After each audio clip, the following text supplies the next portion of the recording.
warahmatullahi wabarakatuh. Alhamdulillahirrahmanirrahim. Wassalatu wassalamu ala asrofil anbiya wal mursalin Sayyidina Muhammadin wa ala alihi wa sahbihi ajma'in, amma ba'du. Yang terhormat kepada Abi Hanif dan Umida selaku pengasuh Direktur Pesantren Nurul Ribaniyah, dan yang saya hormati kepada Salvi dan Miss Yuyun selaku Kepala Madrasah MTS Al-Hanifiyah. Dan terdapat juga kepada seluruh jajaran Dewan Guru dan keluarga yang ada di rumah yang selalu mendukung saya dan selalu saya sayangi. Juga perkenalkan, nama saya Nisa Danati, saya kelas 9 dari MTS Al-Hanifiyah. Saya ingin mempresentasikan peta imajinasi saya, yaitu pelajaran Kurdis yang kedua tentang kebenaran penurunan Al-Quran. Oke, secara majazi turunnya Al-Quran itu diartikan sebagai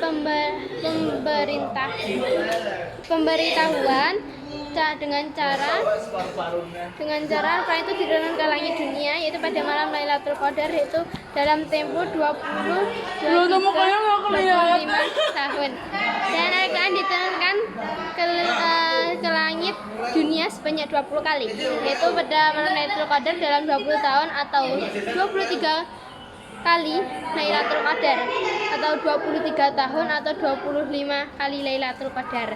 Dan Al-Quran itu permulaannya turun dalam malam Lailatul Qadar, yaitu diturunkan ke Lauhul Mahfuz dan ke Baitul Izzah di langit dunia, dan diturunkan secara berangsur-angsur ya ke dunia.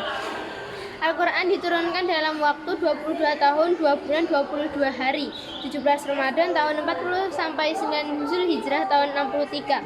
Dan pengertian penulisan Al-Quran itu adalah proses penulisan Al-Quran dari wahyu Allah yang diterima oleh Nabi Muhammad SAW.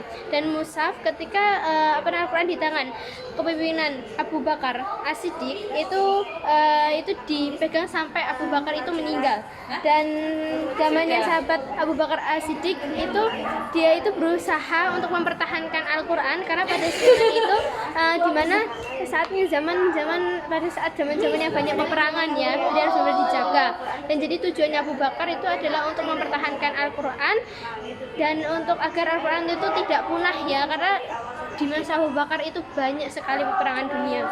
Dan yang terakhir itu ada pada zaman sahabat Utsman bin Affan. Nah, tujuan dari Utsman bin Affan itu adalah mengumpulkan penulisan Al-Quran dalam satu mushaf agar tidak berceceran. Jadi setelah Abu Bakar itu Utsman turun ke Utsman, Qurannya itu untuk disatukan, menjadikan satu mushaf agar tidak berceceran. Karena pada saat Abu Bakar itu beliau kayak sangat banyak peperangan, makanya dia hanya bisa mempertahankan dan menjaga. Jadi tidak sempat untuk menyusun dalam satu mushaf seperti Utsman. Dan kemudian Utsman itu melanjutkan untuk menjaga Al-Quran dengan menjadikan satu mushaf itu.